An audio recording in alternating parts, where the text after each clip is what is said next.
목사님, 청년들 몇 명 있어요? 청년들 한번 손 들어봐요. 2명. 아니 뭐 내가 청년들 예배 드리고 또 드리면 얘네들 드리겠냐고, 그냥 청년들 모임 가지라니까 목사님이 청년들 다 참석한다고 그랬는데 또 막상 칭찬해 주려고 또 보니까 없어. 애들은 뭐예요? 바뀐 거예요 계획이? 목사님 내려올 거예요? 설교 중에 막 애들 막 들어오는 거야, 하나 둘씩. 이름 불러줘야 되겠네, 들어올 때마다. 말씀 보도록 하죠. 히브리서 10장 35절로 39절입니다. 떠들썩하죠. 예, 쳐다보지도 마세요. 35절부터 39절입니다. 히브리서 10장 35절로 39절.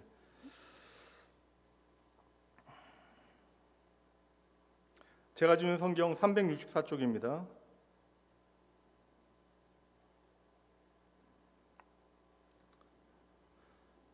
그러므로 너희 담대함을 버리지 말라. 이것이 큰 상을 얻게 하느니라. 너희에게 인내가 필요함은 너희가 하나님의 뜻을 행한 후에 약속하신 것을 받기 위함이라. 잠깐 후면 오실 이가 오시리니 지체하지 아니하시리라. 나의 의인은 믿음으로 말미암아 살리라. 또한 뒤로 물러가면 내 마음이 그를 기뻐하지 아니하리라 하셨느니라. 우리는 뒤로 물러가 멸망할 자가 아니요 오직 영혼을 구원함에 이르는 믿음을 가진 자니라. 아멘. 예, 설교 제목 함께 한번 읽어보도록 할까요? 담대함의 이유, 곧 오시리가 오신다.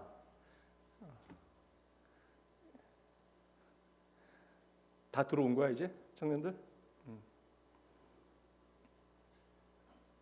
설교 잘 들을 수 있겠어요? 잘 들을 수 있어? 오케이. 오늘 청년들 예배 설교 본문이 어디였죠 오늘? 느헤미야 9장. 오, 죄를 자복하라, 맞죠? 그러면 퀴즈 낼게. 느헤미야 9장에 백성들이 모여서 죄를 자복하잖아. 하나님 앞에 회개하잖아요. 거기가 어디예요? 무슨 문 앞에 광장이야? 그거 말씀 안 하셨어요? 안 하셨어요? 목사님 안 하셨어요? 안 하실 수 있지. 그래. 오케이 알겠어요. 그러면 그들이 회개하기 전에 한 일이 뭔지는 알아? 말씀 뭐라고요? 말씀 믿고 들었잖아. 근데 그 시간 알아요?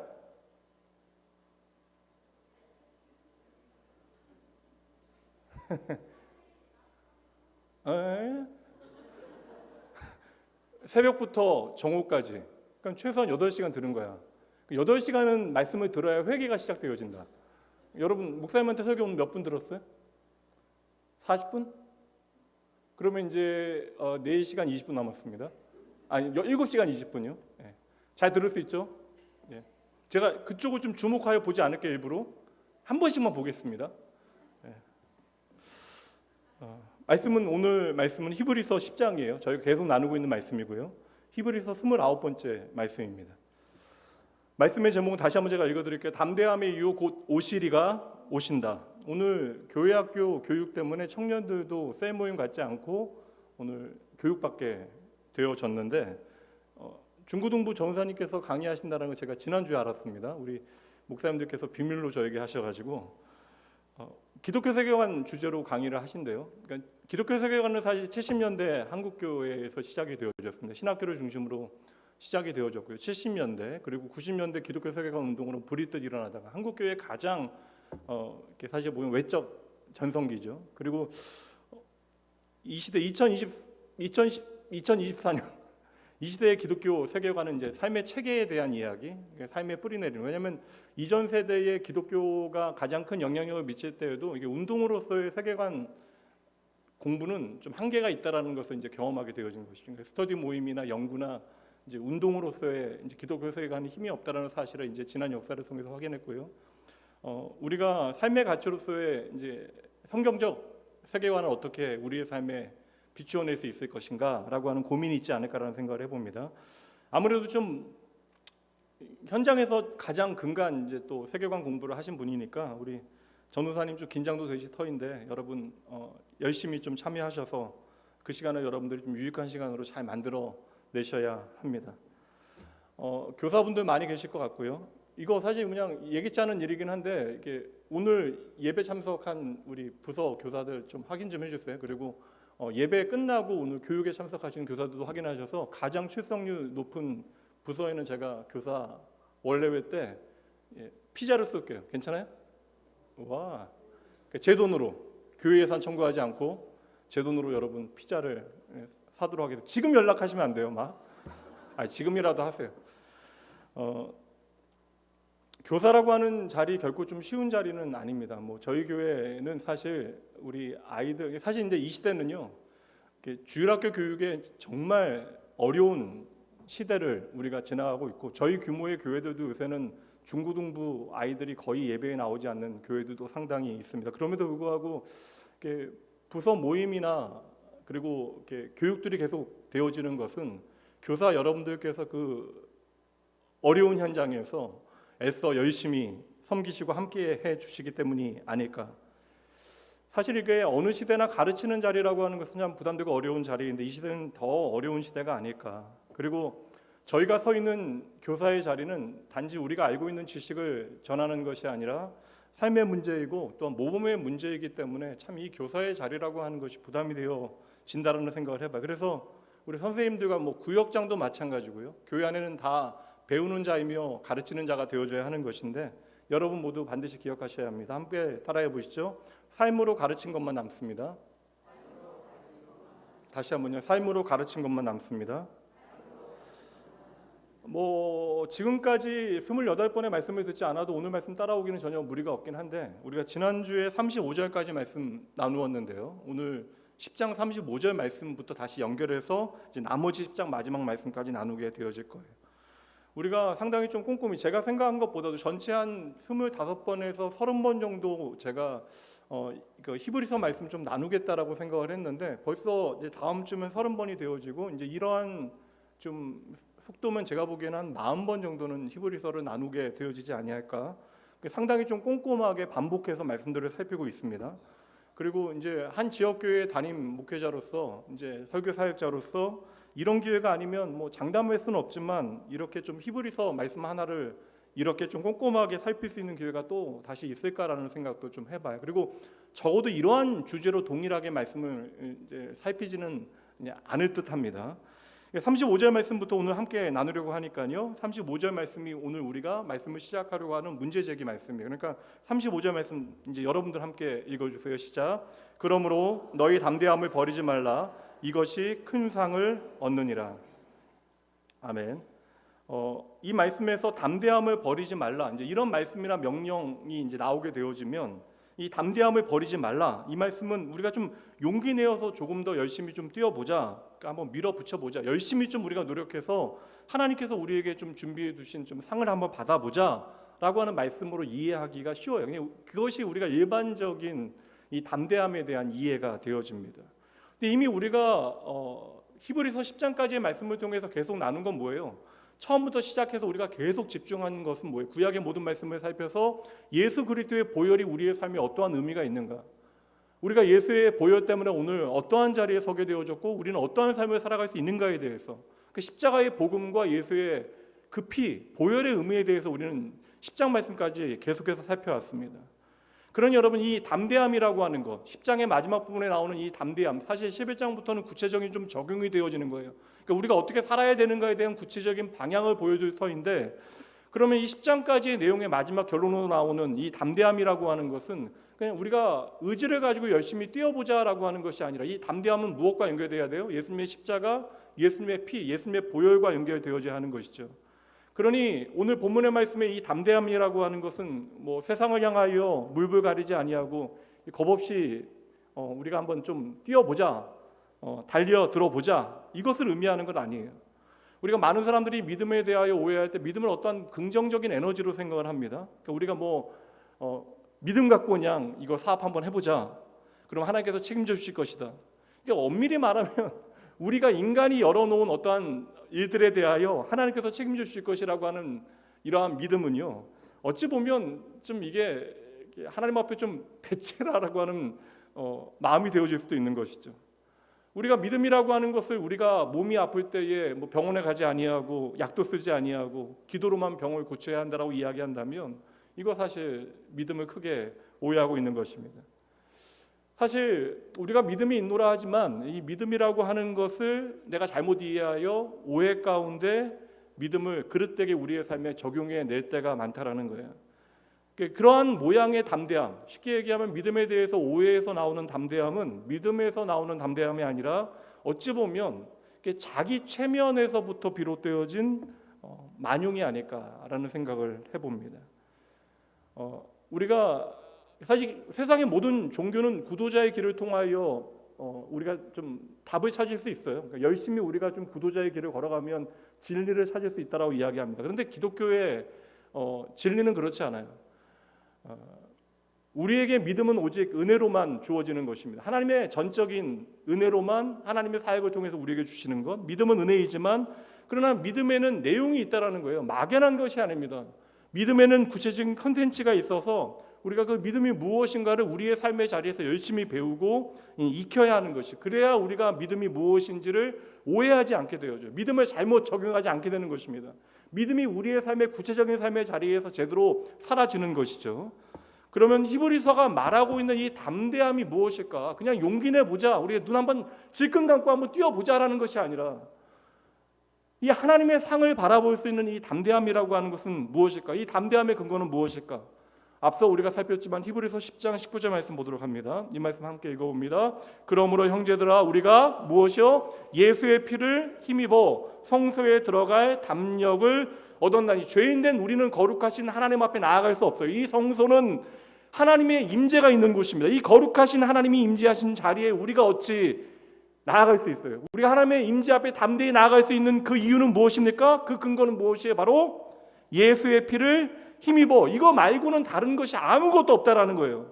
우리가 이처럼 교회에 나와서 이 자리를 채우는 것이 아니라 교회에 나와서 참으로 하나님을 예배하는 것, 하나님을 향하여 그분은 나의 아버지라고 고백할 수 있는 것, 심지어 우리가 구역장으로 그리고 우리가 교사로 아이들을 섬길 수 있는 것, 우리가 예수의 보혈이 아니라면 결코 우리에게 주어질 수 없는 일이라는 것이죠. 그래서 교회에 5가지 중요한 사명이 있어요. 예배와 양육과 교제와 전도와 봉사인데 이 교회의 사명도 예수 그리스도의 보혈 없으면 결코 우리가 감당할 수 없는 일이 되어지는 것입니다. 그러므로 우리를 담대하게 만드는 것은 무엇이에요? 예수의 보혈. 우리로 하여금 확신 있게 하는 것이 무엇이라고요? 예수의 보혈. 그래서 복음은 언제나 십자가로 집중되어져야 하는 것이죠. 오늘 우리가 가진 담대함의 근거는 오직 예수 그리스도께서 십자가에 흘리신 그 언약의 피로 말미암아 우리에게 주신 하나님의 은혜임을 여러분 그래서 꼭 기억하셔야 돼요. 반주 가능할까요?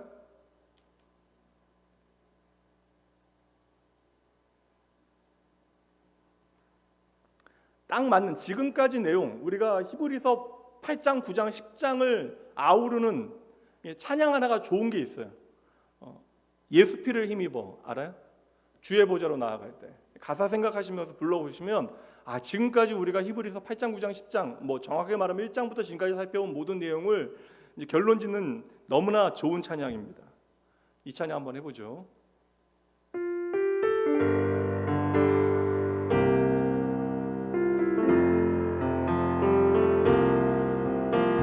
주의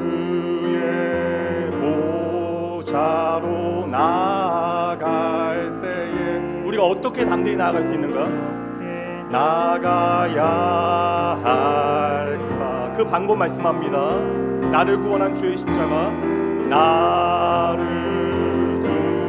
구원한 주의 십자가, 그것을 믿으며 가네. 주의 보좌로 나아갈 때에, 주의 보좌로 나아갈 때에 우리의 자격은 필요 없다라는 거예요. 그러면 우리가 어떻게 주님의 보좌 앞으로 나아갑니까? 나를 품으신 주의 큰 사랑, 나를 품으신 주의 그 사랑, 그것을 믿으며 가네. 가장 중요한 고백입니다. 자격 없는 내 힘이 아닌 자격 없는 내 힘이 아니 오직 예수님의 보혈로. 중요하니까 다시 한번 찬양하죠. 자격 없는 내 힘이 아닌, 자격 없는 내 힘이 아닌 무엇이요? 오직 예수님의 보혈로. 오직 예수님의 보혈로.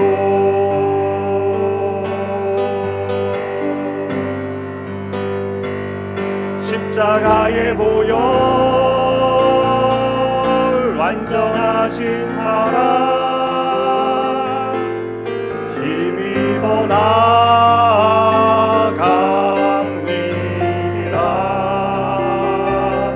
십자가의 보혈, 완전하신 사랑, 힘입어 나 예배합니다.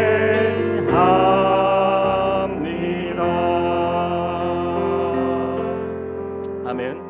그러니까 오늘 말씀에 담대하라, 이 말씀은 그냥 우리가 억지로 좀 짜내는, 너무나 무서운데 억지로 짜내는 용기나 우리가 가진 것에 대한 확신, 나에 대한 믿음이 아니라 예수의 보혈이라고 하는 하나님의 언약에 근거한 믿음이어야 한다. 여기 교사분들 이제 계시잖아요. 예. 특별히 이제 장년 교사분들은 좀 오후 예배도 열심히 좀 드리셔야 합니다. 그러니까 여러분들이 이제 말씀 공부 열심히 안 하시면 아이들에게 나누어 줄 것이 너무나 줄어들어요. 물론 아이들 사랑하는 마음이 있으면 아이들 마음 엽니다. 여러분들에게 이 사람이 나 정말 사랑하는구나, 우리 선생님이 나 정말 귀하게 여기는구나. 아이들이 마음을 열고 나에 대하여 좋은 마음을 품게 되어져요. 근데 문제는 그 다음은 아이들의 마음을 하나님께로 연결 지어야 하는데, 먼저 우리가 예수의 보혈에 대한 십자가의 그 능력에 대한 확신이 우리 안에 있어야 아이들을 우리가 예수님께로 연결할 수 있는 것이죠. 그런데 우리가 하나님에 대하여 바르게 알고 그분이 행하신 일에 대한 확신 가운데 거하지 아니하면 우리가 아이들에게 나누어 줄 것이 현저하게 그 순간으로부터 줄어들 수밖에 없는 것입니다. 그러니 사실 좋은 교사가 되어질 수 있는 방법은 여러분들이 다 알고 있어요. 말씀 한 구절 좀 보도록 할까요? 디모데전서 4장 6절과 7절입니다. 함께 읽어볼까요? 내가 이것으로 형제를 깨우치면 그리스도 예수의 좋은 일꾼이 되어 믿음의 말씀과 내가 따르는 좋은 교훈으로 양육을 받으리라. 망령되고 허탄한 신화를 버리고 경건에 이르도록 내 자신을 연단하라. 여기 뭐 어려운 표현은 없는데 말씀 좀 열심히 배워야 우리가 좋은 일꾼이 되어질 수 있고 좋은 교육으로 다른 이들을 양육할 수 있다. 이거 교사들에게 주시는 중요한 말씀이죠. 그리고 망령되고 허탄한 신화를 버리기 위하여 우리가 경건에 이르도록 우리 자신을 좀 연단해야 된다. 근데 이 연단하다는 표현이 기독교 표현이잖아요. 근데 이 연단하다는 표현이 어떠한 의미예요? 쉽게 얘기하면 연단하다는 게 뭐예요, 여러분? 얘기해 보세요. 괜찮아요. 오후 예배니까. 연단하다가 뭐예요? 청년부 회장 누구예요? 시영이야? 누구죠? 시영이 맞나? 시영아. 연단하다가 뭐야? 회장 대답 못하면 이제 총무로 갑니다. 연단하다가 뭐예요? 왜 이렇게 환하게 착하게 웃어? 연단하다가 뭐예요? 의미가 뭘 것 같아? 연단하다라는 표현 우리가 많이 쓰잖아요. 어떤 의미일 것 같아? 영어 성경에 보면 트레이닝이라고 하는 단어, 엑서사이즈라고 하는 단어라는 단어 사용됩니다. 연단하다라는 것은 여러분 구체적으로 말을 바꾸면 연습하라라는 거예요. 훈련하다라는 것입니다. 그러니까 우리가 하나님의 말씀을 통하여 하나님께서 우리에게 알려주시는 경건이 무엇인지를 우리의 삶에 배우고 열심히 연습하는 것이 좋은 교사, 하나님의 좋은 일꾼이 되어질 수 있는 방법이다라고 말씀하고 있는 거예요. 그러니까 하나님의 자녀의 삶이 하나님의 말씀에 단단히 뿌리내리지 아니하면 그 삶은 평생 흔들리게 되어지는 거예요. 그러니까 왜 우리가 확신 가운데 거하지 못하는가? 내가 예수 믿은 지 5년 지나고 10년 지나고 20년 지났는데 왜 우리 안에 하나님의 선한 증거들이 확신으로 임하지 못하는가? 우리가 말씀을 통하여 하나님의 선하신 뜻이 무엇인지를 알지 못하고 또 내가 깨닫는 그것을 우리의 삶에 익숙해지도록 열심히 연습하지 못했기 때문에 그러한 것이죠. 그래서 이거 열심히 우리의 삶에 하지 않으면, 그래서 말씀의 확신에 거하지 못하면 우리 안에 있는 말씀 그대로 우리 안에 있는 심지어 선한 의도도, 우리가 좋은 마음을 가지고 행하는 그것도 7절 말씀대로 망령되고 허탄한 신화가 되어진다는 거예요. 그래서 우리가 주님의 좋은 일꾼이 되어지기 위해서는 마태복음 11장 29절과 30절 말씀 한번 보여주세요. 함께 읽어보면 주님께서 우리에게 말씀하시는 거예요. 나는 마음이 온유하고 겸손하니 나의 멍에를 메고 내게 배우라. 그리하면 너희 마음이 쉼을 얻으리니 이는 내 멍에는 쉽고 내 짐은 가벼움이라 하시니라. 우리 사랑하는 성도 여러분, 그리고 교사 여러분, 하나님의 언약 예수의 피로 말미암는, 그래서 하나님께서 친히 그 아들을 통하여 우리에게 주시는 그 믿음이 없이는 우리가 결코 하나님을 기쁘시게 할 수 없다라는 거예요.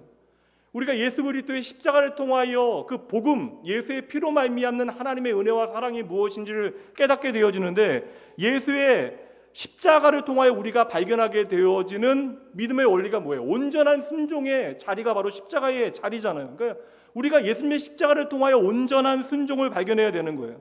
그러니까 믿음의 실체라고 하는 것은, 여러분, 믿음의 구체적인 이야기가 있다면 믿음의 실체는 하나님에 대한 온전한 순종이 우리의 삶에 훈련되고 있는가, 나타나고 있는가.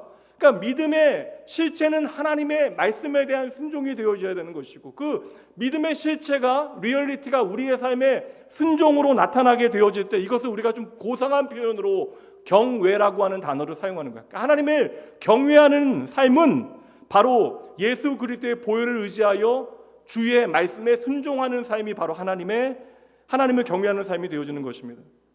어찌 보면 이 시대는 좀 절대적인 기준이 사라지고 우리의 인생에 존경할 수 있는 대상이 없다라고 하는 것이 참 슬픈 일이 아닐까. 여러분 잘 생각해 보세요. 인간의 마음에 무언가 경외하는 대상이 없으면요, 인간의 마음은 그 한순간에 시장 바닥이 되어버리고 마는 거예요. 오늘날의 교육 현장은 사실 이 경외하는 마음을 잃어버린 것이 아닐까. 우리 교사 선생님들 계시니까, 그러니까 무엇보다 여러분들 우리 아이들에게 소중한 좀 존재가 되어 주셔야 합니다. 그리고 하나님을 경외하는 것이 무엇인지를 좀 증명하시는 좋은 좀 모델들이 되어 주셔야 돼요. 우리가 예수의 보혈을 통하여 하나님의 언약을 확인하지 않으면, 아예 쉽게 말씀드릴게요. 우리가 예수님 제대로 믿지 않으면요, 내 인생이 먼저 빈곤해집니다. 우리가 하나님 앞에 아무리 열심히 살아도 드릴 것이 없는 인생을 살게 되어지는 거예요.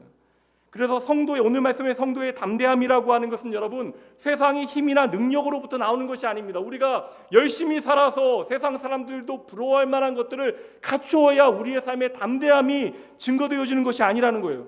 도리어 세상의 어떠한 자원이나 능력을 통하여 우리가 담대하게 되어지면, 이러한 세상의 자원을 의지하는 것을 통하여 세상의 힘을 의지해서 우리가 어떠한 담대함을 표출하게 되어지면 그 결과는 필연 교만이 되어지고 나의 의로움으로 끝나게 되어지는 거예요. 이것은 믿음과 전혀 상관없는 이야기가 되는 것입니다.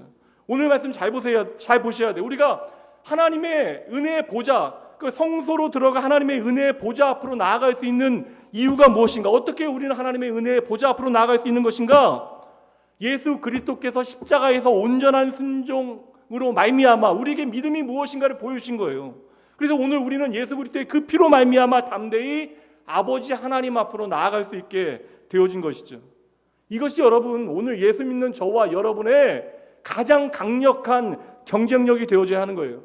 예수 믿는 우리들, 주의 교회로 부름받은 우리들의 가장 강력한 경쟁력이 이것이어야 되고, 교회는 이 경쟁력으로 승부봐야 하는 것입니다.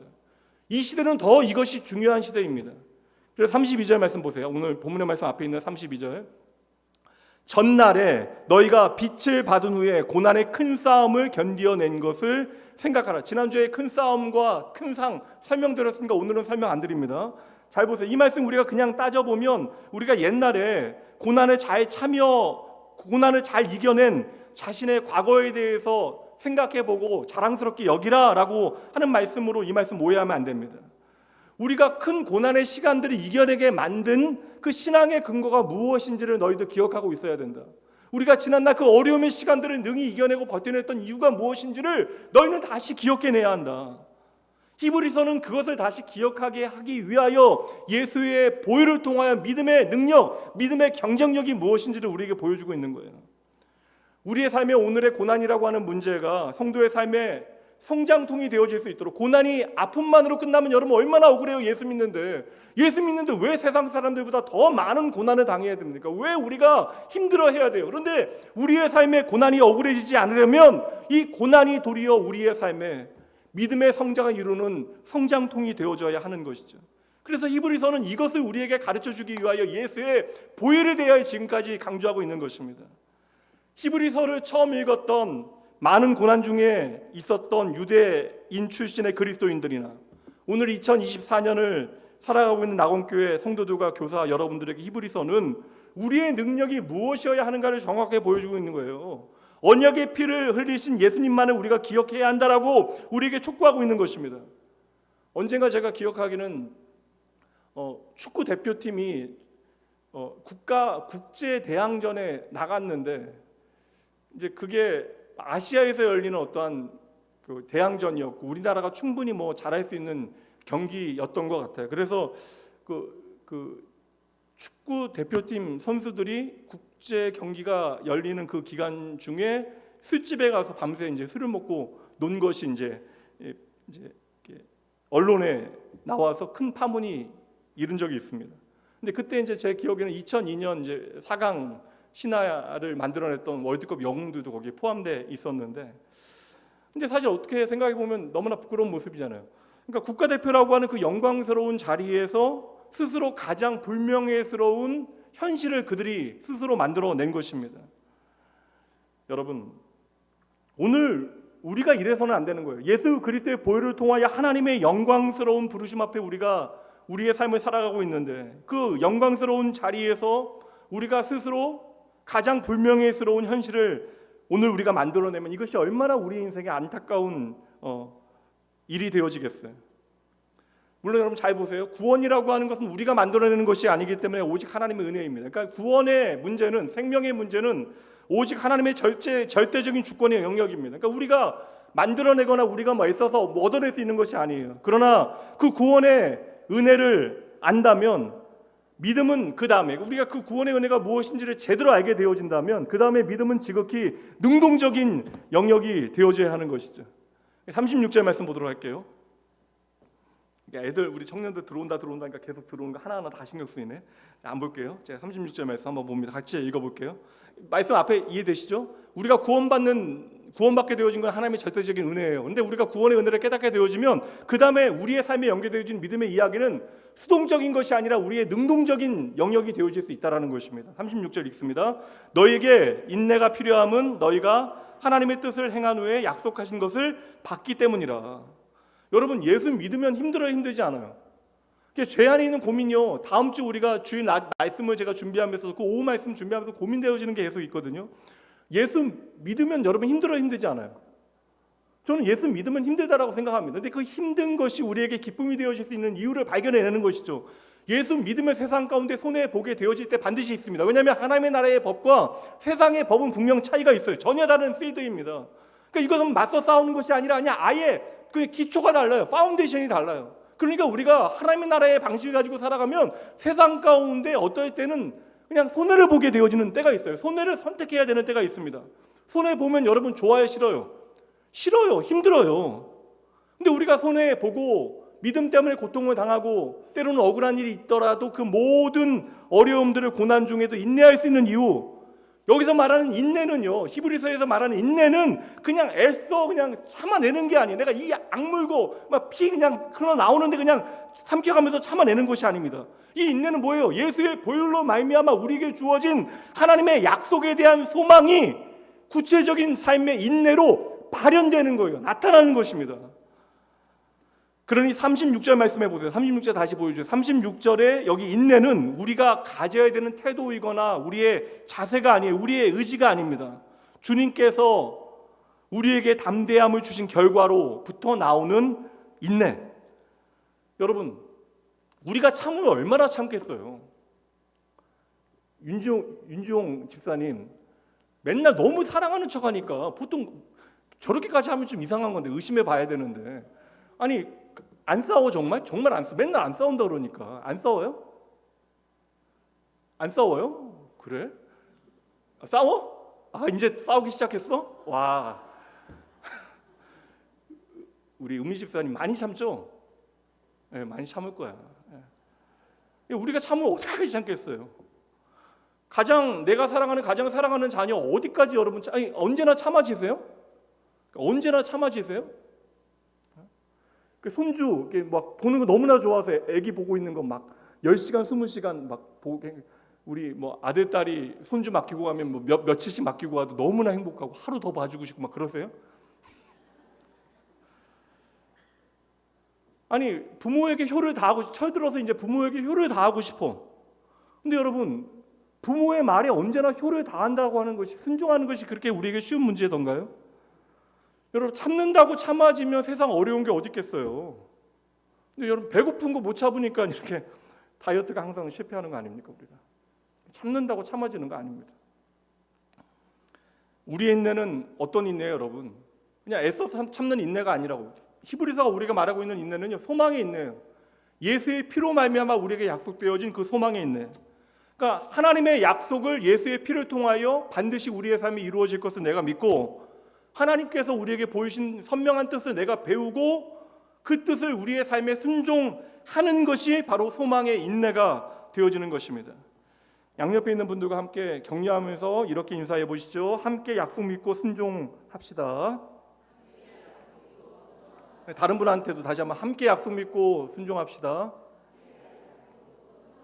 교회는 이 약속 믿고 함께 하나님의 나라 위하여 한 걸음 한 걸음 걸어가는 예수 그리스도의 피로 말미암는 혈연 공동체가 되어지는 거예요. 그래서 오늘 우리가 참 힘겨운 삶을 살아갑니다. 청년들도 힘들잖아요. 저는 이 시간이 되게 힘든 때야. 왜냐하면 이게 너무나 불확실하거든요. 이게 90년대보다 2000년, 2000년대보다 2010년, 2010년대보다 2020년 더 불확실한 내일을 살아가고 있으니 청년들도 얼마나 답답하고 힘들겠어요. 오늘 우리는 참으로 힘겨운 현실을 살아가고 있지만 그럼에도 불구하고 모든 환난에도 고난에도 불구하고 예수 그리스도의 그 언약의 피로 말미암아 하나님께서 우리에게 베푸신 은혜가 무엇인지를 배우는 것입니다. 하나님은 오늘도 예수 그리스도의 보혈로 말미암아 저와 여러분을 당신의 사랑하는 영원한 하나님 나라 백성으로 삼으셨음을 믿으시기 바랍니다. 이건 믿어야 되는 거예요. 항상 여러분 사실 직장생활 하시거나 일하시는 분들 이게 먹고 살려고 참는다라고 이야기하시거든요. 지난주 제가 한 청년에게 직장생활 안 쳐다볼게요. 회사 생활 어떠냐고 물어보니 직장생활 어떠냐고 물어보니까 한 청년이 그냥 먹고 살려고 그냥 참는데요. 이게 다 그 이야기 너무나 많이 하는 겁니다. 근데 여러분 먹고 살려고 그냥 참는데 왜 먹어요, 그럼? 왜 먹어요? 여쭤보는 거예요.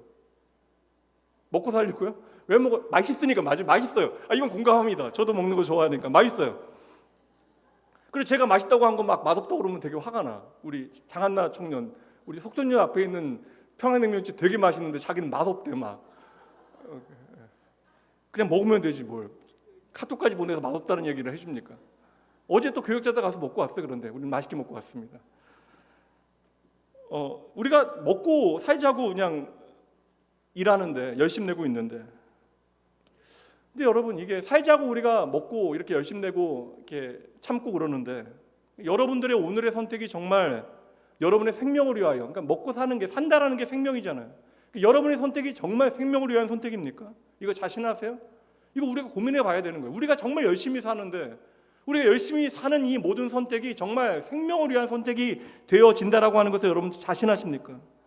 이제 우리가 예수 그리스도 안에서 우리가 알게 된 건 뭐예요? 우리의 생명은 하나님께 연결되어져야지만 우리에게 주어진다는 사실을 알게 되어졌는데, 과연 여러분의 삶의 구체적인 선택들은 하나님과 날마다 연결되어지는 삶을 살아가고 계십니까? 이건 우리가 각자의 삶에서 내가 확인해야 되는 거예요. 여러분 교사들도 마찬가지입니다. 예수의 피로 말미암지 않고는 여러분 이거 저는 대충 사역 감당할 것 같아요. 시간 지나면 지날수록 대충 모든 사람이 그래요. 타성에 적게 되어져 있습니다. 매너리즘에 빠지게 되어져 있어요. 그러니까 예수의 피로 계속해서 나를 깨끗하게 만들지 않으면 우리는 대충 이 일을 가볍게 감당하게 되어질 거예요. 시간이 지나면 지날수록 부르심의 사명보다 다른 조건들이 우리에게 더 의미 있게 다가오기 시작할 거예요. 함께하는 사람들이나 사람들의 눈치나 그들의 판단이나 다른 것들에 우리는 먼저 우리의 신경을 집중하게 되어질 것입니다. 그러니 여러분 교사도 잘하기 위해서는 하나님의 약속의 말씀을 단단히 붙잡으셔야 돼요. 그래야 여러분들이 하는 선택들이 좋은 선택이 되어지는 것입니다. 말씀 다 기억할 수 없잖아요. 여러분 또 교육까지 받으시니까 한번 따라해 보세요. 하나님의 약속 믿는 교사가 되겠습니다. 여러분, 하나님의 약속을 믿어야 내가 좋은 선택을 할 수 있다고요.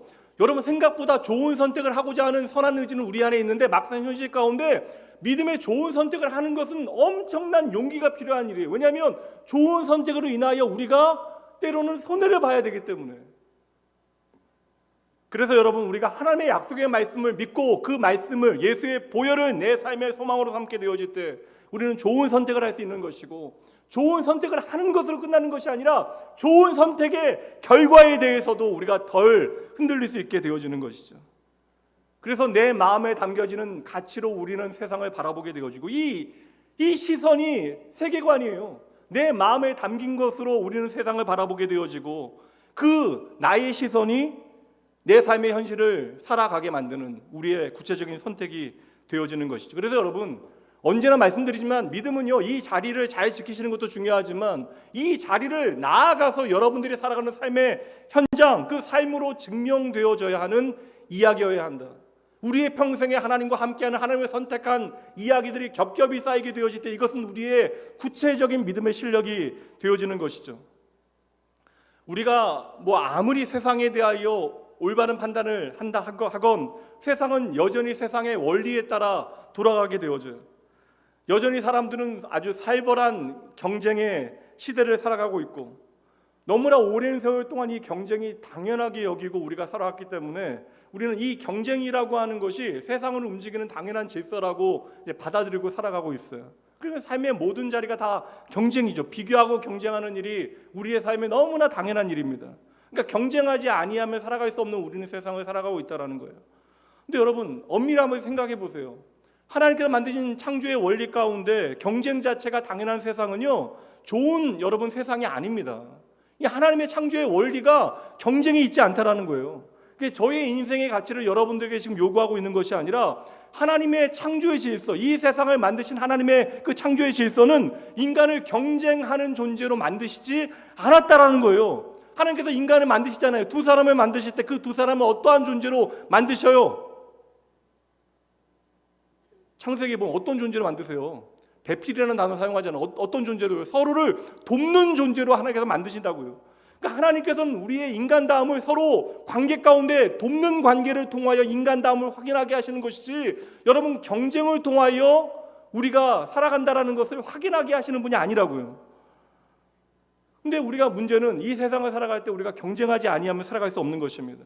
근데 여러분, 진정 하나님께서 우리에게 원하시는 인간다움이라고 하는 것, 세상의 휴머니즘 말고요, 하나님께서 우리에게 요구하시는 휴머니즘, 그 인간다움이라고 하는 것은 세상의 방식, 나의 욕망대로 살아가지 아니하고 나 아닌 외부에 있는 타자들을 귀히 여기고 아끼는 마음으로부터 시작되는 거예요. 그래서 여러분, 교사 여러분들은 그 인간다움을 찾아가는 과정 가운데 있는 거예요. 내가 아니라 다른 사람들을 귀히 여기는 자리에 여러분 계시는 거잖아요. 그러니 교회 교육의 현장은 경쟁의 자리에서 샬롬의 자리로 옮겨가는 일이어야 합니다. 저는 우리 수험생 기도회도 우리 아이들이, 물론 여러분, 저도 그냥 솔직히 제 마음은 좋은 대학 들어가면 좋겠어요. 근데 좋은 대학 들어가는 것이 우리의 기도 제목으로 끝나면 안 된다라는 거예요. 그러면 여러분, 법당에서 100일 동안 불공 들고 기도하는 거나 우리의 기도가 무엇이 다르겠습니까? 우리가 드려야 되는 기도는 아이들이 좋은 대학 들어가면 좋겠지만 그 좋은 대학보다 아이들이 하나님의 사람들로 잘 자라날 수 있도록 좋은 대학에 들어가면, 원하는 대학에 들어가면 그 다음에도 하나님을 경외하는 삶을 살아갈 수 있도록, 혹시 패하여도 그들이 낙심치 아니하고 하나님의 은혜 가운데 다시 일어나는, 하나님을 깊이 경험하는 은혜의 기회를 경험할 수 있도록 그를 위하여 우리가 기도해야 하는 것이죠. 그래서 여러분, 경쟁의 가치가 당연한 세상 가운데 하나님의 샬롬, 하나님의 평안이 임하는 가치를 가르쳐야 하는 것이 바로 교회 학교. 그를 위하여 여러분들이 부름받았으니 얼마나 노력하셔야 돼요. 우리 아이들보다 여러분 때 묻으셨잖아요. 그렇잖아요. 세상 살아보다니까 세상의 경쟁의 원리에 우리는 더 매여서 살아가잖아요. 그러니 우리 아이들에게 하나님의 샬롬의 나라가 무엇인지를 보여주기 위하여, 인간다움을 되찾게 하는 믿음의 길을 보여주기 위하여 여러분들이 얼마나 더 부단히 노력하셔야 합니까? 그래서 교사 여러분들은 하나님의 마음을 배우는 자리에 애써 머물러 계셔야 하는 것입니다. 가르치는 자는 그래서 반드시 배우는 자가 되어져야 하는 거예요. 그래서 교사 여러분들은 누구보다도 예배 잘 드리셔야 돼요. 여러분 자신을 위해서 우선 예배 잘 들으셔야 되고 기도하셔야 되고 성경 보셔야 되고, 청년들한테 제가 금년에 성경고사 본다라고 이야기했잖아요. 맞죠? 언제 볼까? 봐야 되잖아. 우리 청년들 성경고사를 봐야 되는데 같이 볼까, 교사들도? 예? 그래서 한번 교회 입구에 한번 크게 한번 붙여놓을까요?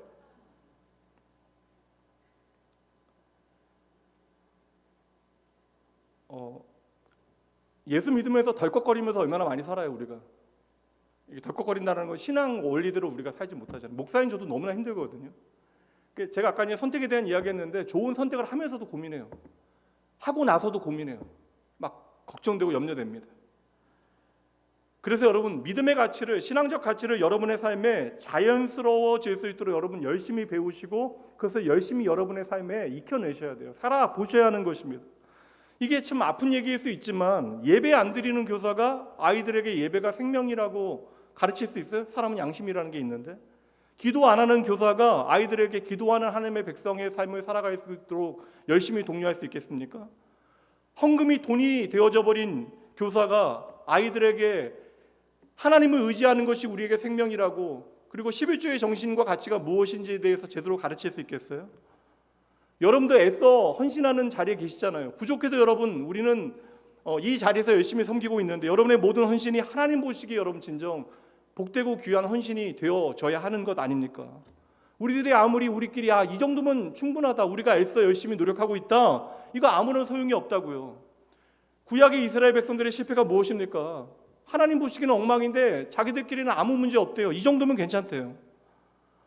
여러분, 교회라고 하는 것은 경쟁에 우수하고 경쟁이 수월한 사람들을 키우는 곳이 아니라 승자의 자리에 있더라도 패자를 돌아보는 하나님 주신 인간다움을 배우는 곳이어야 돼요. 이게 교회입니다. 세상은 이미 이 일에 실패했어요. 맞죠? 전인교육이라는 것이 가능하지 않다는 것을 이미 세상은 증명하고 있잖아요. 그러니까 세상은 이미 그 인간다움을 가르치는 교육의 가치를 포기했으니까 교회는 끝까지 하나님의 원리를 가지고 아이들을 가르치는 현장이 되어져야 하는 것이죠.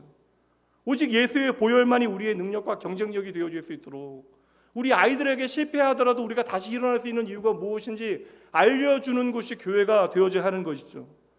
세상은 여러분 패자부활전이 없잖아요. 패자부활전을 얘기하지만 패자부활전은 그냥 허망한, 그냥 꿈속의 이상적인 기준이 되어져 버린 세상을 살아가고 있어요. 실패하면 거들떠보지 않는 세상 가운데, 이 패자부활전 없는 세상 가운데 끝까지 우리를 기다리시고 응원하시는 하나님이 계시다. 그러니 너희들 넘어진 자리에서도 다시 일어날 수 있다는 사실을 아이들에게 알려주고 그 하나님의 사랑을 진리로 삶으로 가르쳐야 하는 곳이 교회가 되어져야 하는 것이죠. 오늘도 여러분, 하나님의 나라, 그 샬롬의 나라가 예수 그리스도의 보혈로 말미암아 우리의 삶의 자리에 이루어질 수 있으면 여러분 믿으세요? 하나님의 나라는 어떤 나라예요, 여러분? 이사에서 이제 모레 제가 새벽 말씀에 나누게 되어지는데 드디어 이제 그 말씀인데, 사자와 어린 양이 함께 뛰노는 그곳, 사자와 어린 양이 함께 뛰놀고 독사굴에 손을 넣어도 물지 않는 그러한 곳, 그건 뭐예요, 여러분? 우리 교회 이름이잖아요. 낙원이요, 낙원. 우리가 낙원교회 교인인데 좀 이름값 하면서 살아야죠. 하나님의 샬롬이 무엇인지를 우리의 삶에 좀 경험해야죠. 이거 안 그러면 얼마나 세상 불안해요. 끊임없이 나를 누군가와 비교해야 돼요. 잘 나가도 끝까지 비교해야 돼요. 마지막 순간까지 비교하며 살아가야 됩니다. 우리의 강박관념 있잖아요. 이 강박관념은 결국 세상이 우리에게 강요하는 가치들인데, 우리가 가지고 있는 강박관념들을 하나씩 한번 파헤쳐 보세요. 이 모든 강박관념은 하나님의 나라와 상관없는 것들이에요. 세상의 가치입니다. 세상이 강조하는 가치이지 결코 하나님이 우리에게 보여주시는 샬롬과 안식의 원리가 아니라고요. 그러니까 너무나 유치한 말인데, 뭐니 해도 머니가 최고다, 이런 유치한 말을 유치하다라고 얘기하면서 우리의 삶의 가치로 여전히 붙들고 살아가니까 우리뿐만 아니라 우리 아이들도 하나님보다 돈이 최고라는 가치를 가지고 살아가는 거예요. 예배보다 우리의 삶에 학원 한 번 더 가는 것이 중요한 가치가 되어져 버리는 것입니다. 예수님을 위하여 무언가를 포기하는 법을 배우지 못해요. 우리가 신앙을 위하여 우리가 무언가를 내려놓는, 예수 그리스도께서 우리에게 짊어진 가벼운 짐을 짊어지는 그 기쁨이 무엇인지, 보람이 무엇인지 아이들에게 가르쳐 줄 수가 없는 거예요. 예수 그리스도께서 십자가에서 언약의 피를 흘리셔야만 했던 이유, 하나님께서 그 아들 예수 그리스도를 십자가에 내어주심으로 약속을 성취하신 까닭으로 우리에게 주어진 것이 무엇입니까? 영원한 생명이에요, 여러분. 예수로 말미암아 그 피로 말미암아 우리에게 주어진 것이 영원한 생명입니다. 먹고 살기 위해서 일하신다며요. 근데 이미 우리는 예수의 피로 말미암아 영원한 생명을 얻었다고요. 그 생명은 영원한 것입니다. 이 생명을 위하여 예수님께서는 십자가에 죽으신 것이에요. 히브리서요, 구체적인 편지입니다. 1세기에 고난받는 그리스도인들에게 이 고난의 현실을 이겨낼 수 있도록 격려하기 위하여 쓰여진 편지예요. 예수 믿어도 세상 두려워요. 세상 가운데 고난받습니다. 어려워요. 저희 교회 성도들도 마찬가지예요. 좀 안 아프면 좋겠는데, 수술 한번 잘 끝났으면 이제는 좀 괜찮아야 되는데 다시 쓰러지고 다시 아프고, 이 정도 경제적인 어려움이 있으면 또 이러한 일이 반복되지 않으면 좋겠는데, 예수 믿어도 세상에서 고난받습니다. 때로는 힘들고 불안하고 무서워요. 그러니까 성경에서 계속 주님께서 우리에게 들려주시는 말씀이 뭐예요? 가장 많이 들려주시는 말씀, 두려워하지 말라, 내가 너와 함께 함이니라. 좀 떨지 마, 내가 네 옆에 있잖니. 뭐예요? 하나님께서 우리를 다 아시는 거예요. 우리의 상황을 다 아시는 겁니다. 자기 백성들이 믿음 때문에 이 땅 가운데 고난당하게 되어질 것을, 그리고 때로는 그 어려움의 문제로 인하여 심히 낙담되어지고 어려움 가운데 두려워 떨 것을 다 아시는 거예요. 그래서 주님께서 말씀하십니다. 그 고난이 우리의 삶의 마지막이 아님을 말씀해 주시는 것이죠. 그래서 여러분 한번 따라해 보세요. 고난은 과정일 뿐입니다. 다시 한번, 고난은 과정일 뿐입니다. 하나님의 영광은 영원합니다. 여러분, 예수님의 보혈로 말미암아 우리는 영원한 생명에 이르게 되어질 줄 믿으시기 바랍니다. 저는 죽음의 현장에서 계속 그 이야기예요. 장례 집례하면서. 인간이 가장 솔직해지는 자리잖아요. 우리가 영원한 생명에 이르게 되어질 것을 하나님께서는 약속하셨어요. 예수님의 십자가를 통하여 단번에 온전히 하나님의 모든 약속은 성취되어졌습니다. 오늘도 우리가 그래서 담대히 이 세상 살아가며 하나님의 은혜의 보좌 앞에 나아갈 수 있는 이유는 우리의 확신, 우리의 담력, 우리의 가진 것, 우리의 능력이 아니라 예수님께서 나를 위하여 십자가에서 죽으셨기 때문에, 나를 위하여 피를 흘리셨기 때문에, 그 주님께서 십자가에서 죽으시면서 마지막 다 이루었다, 나를 향하여 말씀해 주셨기 때문인 것이죠. 그러니 오늘의 여러분이 여러분의 마지막이 아닙니다. 여러분의 결론이 아니에요. 끝이 아니라는 거예요. 오늘의 여러분의 실패가, 오늘의 고난이 여러분의 좌절이 끝이 아니라고요. 경쟁하지 않으면 안 되는 이 세상 가운데 때로는 실패하게 되어지고, 여러분들도 경쟁에서 밀리게 되어지는 때가 반드시 있습니다. 오늘은 잘 나가도 나이 들고 힘 빠지고 언젠가는 나도 새로운 사람들에게 경쟁에서 반드시 밀리게 되어지는 때가 있습니다. 여러분, 만약에 이것이 결정적인 것이라면, 우리 인생의 결정적인 것이라면 하나님께서는 이 경쟁 자체를 막으실 거예요. 우리 사랑하시니까. 근데 아니에요. 왜요? 이게 별것 아니거든요. 힘들지만 우리는 예수 그리스도 안에서 그 피로 말미암아 담대히 이겨낼 수 있는 줄 믿으시기 바랍니다. 다시 한번, 우리는 결코 망하지 않습니다. 다시 한번, 우리는 결코 망하지 않습니다. 이거 저 되게 많이 하는 거예요. 저 이게 이렇게 번아웃 와서 이제 미국 떠난 다음에 이렇게 너무 두렵고 떨릴 때, 이게 어떡하지 염려될 때, 이러다가 사역도 못하고 강단에도 못 서고 막 그러면 어떡할지 막 그런 걱정 많이 했거든요. 근데 그 이후로 제가 가장 많이, 모든 것이 하나님의 은혜입니다라는 말과 이 말 제일 많이 합니다. 그래도 망하지 않는다. 망하지 않는다. 우리는 결코 망하지 않습니다. 때로는 실패할 수 있어요.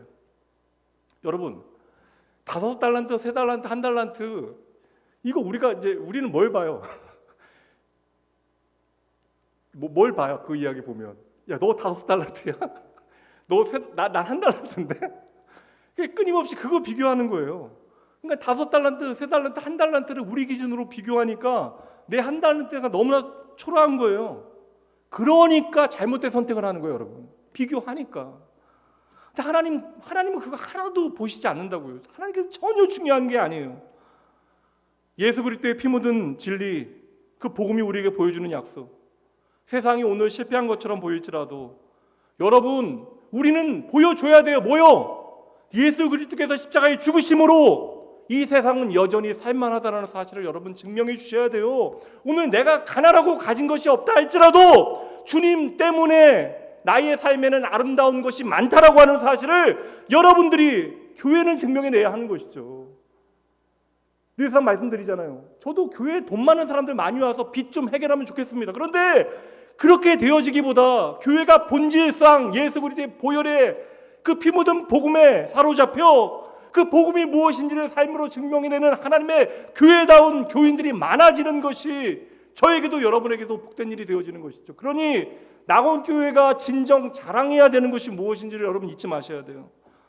세상 질서는 결국 단순해요. 돈이 주인 노릇하는 것이 세상의 질서입니다. 내 돈인데 내 돈 때문에 울어요. 말이 안 되잖아. 내 돈인데 왜 주인인 내가 그 돈 때문에 웁니까? 내 돈인데 왜 내 돈 때문에 내가 사랑해야 되는 사람들을 미워하게 합니까? 세상의 가치는 여기서 내가 실패하면 망할 것처럼 우리에게 계속해서 겁을 줘요. 여러분, 돈 없으면 세상에서 실패한 인생처럼 초라하게 생각하게 만듭니다. 저는 지금까지요, 목사의 자리에서 가난하지만 정말 하나님 앞에 고상한 그리스도인들 많이 봤고요. 반대로 돈 좀 있지만 참 초라하고 비겁한 사람들도 많이 봤습니다. 교사 선생님들, 교회도 여러분들을 정말 귀하게 여겨야 돼요. 그러나 여러분들도 서로를 귀하게 여기셔야 합니다. 우리 교사들끼리 서로 좀 격려하는 말들 함께 좀 나누시고, 아니 그냥 교사도 좀 같이 좀 교제도 좀 많이 나누시죠? 맨날 여러분들 교사 뭐 유치부 교사는 유치부, 중등부 교사는 중등부, 따로따로 그렇게 하지 마시고 좀 같이들 그냥 다 함께 좀 정해보세요. 교육위원회 정해서 교사들끼리 좀 격려하는 인사의 말을 정해서 한두 달 정도 그렇게 좀 인사해주고 격려하시고, 좀 교사 전체 많이도 같은 것도 한번 해보시고. 좋은데요? 갑자기 제가 좋죠?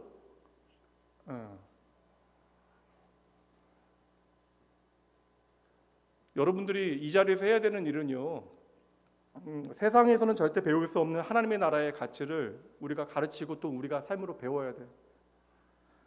그러니 그 나라의 가치를 여러분들이 먼저 하나님 앞에 열심히 배우셔야 하는 것입니다. 오늘 우리 김원진 전사님과 함께하는 기독교 세계관 공부가 그 중요한 기초가 되어지지 않을까. 여러분들이 하는 일을, 여러분, 이게 얼마나 중요해요. 생명에 관한 이야기잖아요. 생명에 대한 이야기. 예전에는 제가 이걸 생명에 대한 이야기를 제가 책임져야 된다니까 너무나 두려웠거든요. 막 피말리고 너무나 막 무섭고 그랬어요. 이거 내가 잘못하면 어떡하지? 그러니까 제 열심으로 메꾸려고 했던 순간들이 많은데, 이거 하나님께서 책임지시는 일이죠. 그런데 하나님께서는 그 보혈을 통해 오늘 우리를 부르시어 그 영광스러운 생명의 사역에 우리를 동참하게 하시는 것입니다. 여러분, 아무리 그래도 이게 사람 좋은 사람들이 좋죠. 그러나 그러나 실력 없는 의사에게 여러분의 스스로를 맡기지는 않을 거 아닙니까? 여기 교사분들 중에서 내가 스스로 부족하다라고 여기시는 분들은 좋은 분들이에요. 부족하다. 근데 부족하다 여기서 그만두면 나쁜 교사예요. 부족하다 여기서 더 열심히 내셔야 좋은 교사입니다. 그렇게 열심히 내시면 이게 여러분들에게 다 유익한, 우리 장로님 백장로님하고도 얘기했는데, 이게 다 교사 일하고 열심히 내면서 신앙 잘하고 교회 사랑하게 되어지고 하나님 위하여 일하게 되고 헌신하게 되어지고 하나님 마음 배우게 되어지는 거예요. 여러분, 하나님은 당신의 약속을 반드시 지키십니다. 이게 성경 전체의 가장 중요한 메시지. 하나님은 당신의 약속을 반드시 지키십니다. 그리고 예수 그리스도의 십자가 그 보혈이 그 증거가 되어지는 거예요. 그리고 예수의 보혈은 우리가 최후 승리 얻을 그때, 여러분과 제가 최후 승리 얻을 그날까지 끝까지 우리를 위하여 일하게 되어질 것입니다. 그는 실상 우리가 인내한 것처럼 여겨지지만, 우리는 생각하죠. 내가 오늘 인내하고 참아내는 것처럼 여겨지지만, 여러분, 끝까지 우리를 인내하고 참아주시는 분이 누구세요? 하나님이시죠. 성도 여러분, 그리고 교사 여러분, 히브리서는 우리에게 고난에 대한 분명한 자세, 애티튜드를 가르칩니다. 우리 청년의 때는 참 불안하고 허무하고 그런 시절이잖아요. 그리고 무기력함도 많이 경험하고, 이해해 다. 이 경쟁 가운데 여러분들이 얼마나 내몰려 힘든 시간을 살아가고 있는가에 대해서 충분히 저는 공감합니다. 그러나 그것이 여러분의 인생의 30대, 40대, 50대에도 여러분의 마음의 중심에 놓여 있으면 안 됩니다. 우리가 우리의 삶에 대한 분명한 답을 예수 그리스도 안에서 발견해내야 돼요. 그리고 우리 인생의 고난이 우리의 관심을 하나님께로 옮기는 기회가 되어지도록 해야 돼요. 하나님께서 이를 위하여 우리에게 고난을 허용하시는 것이거든요. 그래서 우리는 고난 가운데 신실하게 하나님을 붙들어야 하는 것입니다. 그게 37절과 38절 말씀, 이제 마무리를 향해서 가는 거니까 정신 차리셔야 돼요. 잠깐 후면 오실 리가 오시리니 지체하지 아니하시리라. 나의 의는 믿음으로 말미암아 살리라. 또한 뒤로 물러가면 내 마음이 그를 기뻐하지 아니하리라 하셨느니라. 여기 37절 말씀 다시 보여주실까요? 37절. 하나님은 잠깐 후면이라고 말씀하셨는데 이게 아니라고. 우리에게 너무나 길게 느껴지잖아요. 이게 너무나 길어요. 이 고난의 시간이. 그러나 여러분, 이 모든 고난의 시간 끝에 우리는 하나님의 보혈로 말미암아 한 뼘 더 자라있는 저와 여러분들을 발견하게 되어질 것입니다. 이 잠깐은 시간적으로 이해하시면 안 돼요. 어떤 분은 그 얘기 하시더라고요. 하나님의 시간이 하루가 천년 같고 천년이야. 이거 말이야. 이거 희귀적이지 않아요, 너무? 그러면 이 하나님의 잠시는 이게 그런 얘기는, 하나님은 그런 하나님이 아니시죠. 이거 어떠한 거 시간적으로 이해하지 마시고 하나님의 약속은 반드시 이루어진다. 그러니까 우리로 하여금 소망을 품을 수 있는 이유는 하나님의 약속은 반드시 이루어짐을 우리가 기억하고, 오늘도 변함없는 하나님의 은혜 우리가 기억하며 우리의 삶을 살아가게 되어지면 우리의 삶의 고난은 우리가 충분히 이겨낼 수 있는 현실이 될 수 있다는 것이죠. 머리 아픈 일도 되게 많아요. 목사하면 머리 안 아파야 되지 않아요, 여러분? 목사는 좀 머리 안 아파야죠. 믿음으로 이렇게 두통도 없고. 예전에 그래서 목사님도 아프다 그러면 은혜 떨어진다는 얘기 되게 많이 했거든요. 근데 그렇게 얘기하면 우리 교회 교인들은 은혜가 너무 떨어지죠. 아프다는 얘기 많이 하니까. 전 두통 되게 심해요. 근데 요즘 약을 덜 먹습니다. 믿음이 좋아졌나 봐요. 머리 아픈 일도 많이 있습니다. 그럼에도 우리의 아픈 머리를 시원하게 하시는 하나님의 답이 있잖아요. 오늘 말씀 보면 38절 말씀, 나의 의는 믿음으로 말미암아 살리라. 오직 의인은 믿음으로 말미암아 살리라. 내가 의인이라는 말씀이 아니잖아요. 예수 그리스도의 보혈로 말미암아 하나님께서는 우리를 의인이라고 칭하여 주시고 하나님의 자녀 삼아 주시고 우리로 하여금 하나님의 그 무궁한 은혜와 사랑을 기억하게 하시는 거예요. 그래서 우리는 이제는 확신하는 거예요. 머리는 좀 아픈데 그래도 나는 하나님의 은혜 까닭에 망하지 않는다. 이거 확신하는 거예요. 저는 계속 힘들면 그래서 좀 걸어요. 나가서. 머리 아프면 계속 생각하면 뭐 할 거야. 제 생각이라는 게 한계가 있는데 그럼 그냥 나가서 그냥 걸어요. 그러면 모든 것이 하나님의 은혜입니다. 망해도 안 망합니다. 그런 얘기. 죽어도 안 죽습니다. 그런 얘기 하면서 걸어요. 아내가 같이 걷다 보면 왜 이렇게 혼자 중얼중얼 거리냐고. 저는 망해도 망하지 않는다는 사실을 이제는 믿어요. 여러분, 믿음은 막연한 기대나 허세나 어떠한 만용이 아닙니다. 나를 위하여 십자가에서 역사적으로 죽으시고 부활하신, 나를 위하여 피 흘리신 예수 그리스도를 의지하는 것이 믿음. 예수 그리스도의 십자가를 나의 오늘의 생명의 능력으로 붙잡고 사는 것이 믿음이며 우리의 삶에 실제하는 경쟁력이 되어줘야 돼요. 이 예수 그리스도의 보혈에 대한 믿음의 자리에 다른 어떤 것, 돈이나 사람이나 명예나 그 어떤 것도 끼어들지 못하게 하는 것이 우리가 해야 하는 일입니다. 이제 오늘 말씀을 정리하는 10장 마무리니까 그 결론의 말씀 39절 말씀 볼게요. 함께 읽어봅니다. 우리는 뒤로 물러가 멸망할 자가 아니요 오직 영혼을 구원함에 이르는 믿음을 가진 자니라. 제가 2주 전에도 노래했는데 한번 따라해보세요. 노래는 안 부르려고 다 보여주셨네. 돈으로도 못 가야 하나님 나라. 따라해보세요. 돈으로도 못 가야 하나님 나라. 힘으로도 못 가야 하나님 나라. 거듭나야 가는 나라 하나님 나라. 이렇게 예수의 보혈에 내 소망을 두는 자, 그래서 성도는 오늘 말씀처럼 뒤로 물러날 수 없는 거예요. 망할 수 없는 것입니다. 우리의 목표는 잠깐 물러났다가도 다시 걸어 주님께서 열어놓으신 길을 따라 하나님의 성소, 하나님의 은혜의 보좌 앞까지 나아가는 것. 그 길은 예수의 보혈로 우리에게 언제나 열려있는 길임을 믿으셔야 합니다. 여러분 뒤로 물러나지 마세요. 교사 안 하겠다라는 이야기 하지 마세요. 그러니까 때로는 뭐 충분히 이해됩니다. 뭐 구역장 좀 못하실 수도 있죠. 특정한 사정에 계신 분들은 전 이해. 그리고 못하겠다 하면 저는 그냥 가능하면 그냥 그러시냐라고 이야기 보통은 하는데 이제 앞으로 좀 안 하려고 기준을 좀 까다롭게 좀 두려고 마음. 아니 얼마나 힘들면 못하겠다고 이야기할까. 근데 충분히 공감되어지는 사정들이 있긴 하거든요. 근데 좀 힘들어도 여러분 그 믿음의 자리를 좀 지켜주시면 좋습니다. 세상만 바라보고 세상에 미련을 두게 되어지면 38절 말씀에 하나님은 그 사람 결코 기뻐하지 아니하신대요. 돈 많이 벌면 편하게 살아요. 그리고 멋지게 살 수도 있습니다. 좋은 옷 입고 좋은 곳 우리가 누리며 살 수 있죠. 근데 우리가 돈 많이 벌고 편하고 멋지게 살아도 머리 아프면 무슨 소용이 있어요? 내일에 대한 소망 없으면 불안하면 무슨 소용이 있습니까? 우리가 돈 많이 벌고 멋지게 편안하게 잘 사는 그것은 예수님께서 십자가에서 우리를 위하여 이루신 일의 결과가 아닙니다. 그러니까 여러분 제발 5달란트, 3달란트, 1달란트 비교하지 마시라고요. 이건 중요한 게 아니에요. 주의 뜻을 알고 내가 그 말씀에 순종하는 것이 그 말씀의 핵심이 되어지는 것입니다.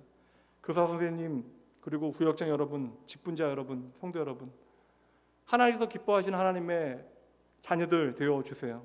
하나님의 생명을 풍성케 하시는 축복의 통로가 여러분들이 되어주셔야 됩니다. 쉽게 좀 어려운 가운데 쉽게 쫄아서 이렇게 뒤돌아보고 도망가지 마시고 물러나지 마시고 담대히 하나님 나라 바라보며 하루하루 열심히 한 걸음 한 걸음 걸어가시는 여러분 모두가 되어주시길 주님의 이름으로 축복하고 응원합니다. 기도하고 축도하고 예배 마칠게요. 자, 오늘은 교사교육이 있어서 구역장 모임 없습니다. 하나님 아버지, 세상의 많은 사람들 가운데 저희들을 부르시어 하나님의 자녀로 하나님 앞에 서게 하시고 주의 몸된 교회를 다양한 모습으로 오늘도 섬기게 하심에 감사드립니다. 아버지, 영원한 죽음과 멸망을 받고는 답 없던 저희의 인생에 생명의 빛이 되신 예수 그리스도를 주셨기에 오늘 저희들 이 자리에 있습니다. 아버지요, 이 시간 오직 하나님의 은혜 앞에 나의 모습을 비추어 섬김의 자리에 서 있는 모든 하나님의 자녀들을 축복하여 주시옵소서. 자신이 믿는 것을 제자들에게 제대로 가르칠 수 없는 현실 가운데 오늘도 고민하고 애쓰고 있는 모든 교회학교 선생님들을 위하여 이 시간 간절히 저희들 기도합니다. 당장 내용편 넉넉하지 못하고 내 코가 석자이고 회사에서 과도한 업무에 시달리면서도 오직 어린 제자들에게 생명을 나누는, 그리고 그 예수의 생명의 길을 보이는 보람으로 살아가는 우리 교사들을 기억하시고 하나님 이들에게 더 큰 은혜를 내려 주시옵소서. 사랑의 하나님, 오직 하나님의 사랑으로 내게 허락하신 한 영혼을 주의 마음으로 섬기는 이들을 기억하시고 그들을 위로하시고 용기를 더하시고 하나님 앞에 내가 큰 숨 내쉬고 살아갈 수 있는 용기를 더하여 주시옵소서. 참된 진리와 그 삶을 아이들에게 가르치며 예수의 가치와 정신으로 하나님과 하나님의 나라를 세상 가운데 살아내는 귀한 믿음의 사람들을 만들기 위하여 오늘도 눈물로 기도하고 수고하는 모든 교사들의 헌신을, 그들의 삶을, 그 교육의 현장을 하나님 축복하여 주시옵소서. 이 시간 간절히 기도합니다. 우리에게 영혼을 향한 간절함이 있게 하시고 더 일할 수 없는 시간이 오기 전에 모든 힘을 다하여 맡기신 일에 충성을 다하게 하시옵소서. 오늘 이 예배를 통하여 주의 거룩한 부르심에 믿음으로 응답하는 주의 자녀들을 기억하시고 뜨거운 주님의 사랑을 더 깊이 경험하고 회복하여 행복한 주님과의 동행의 길, 헌신과 섬김의 길을 통하여 더 행복한 주의 백성들의 삶이 되어질 수 있도록 이들의 삶을 붙들어 주시옵소서.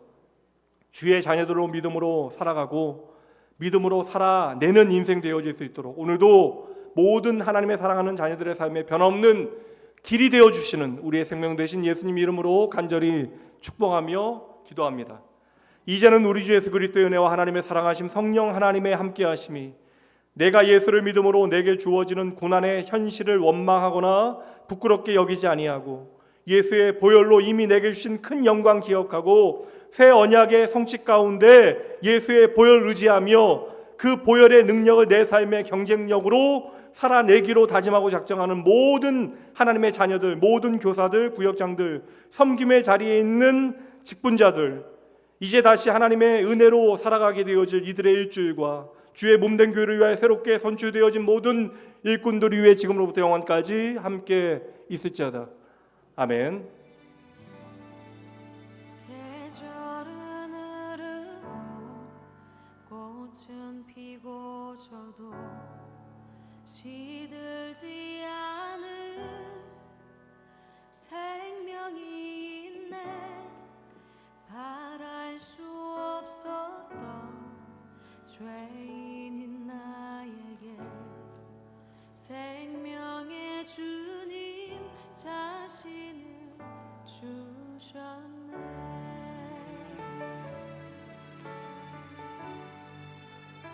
계절은 흐르고 꽃은 피고 져도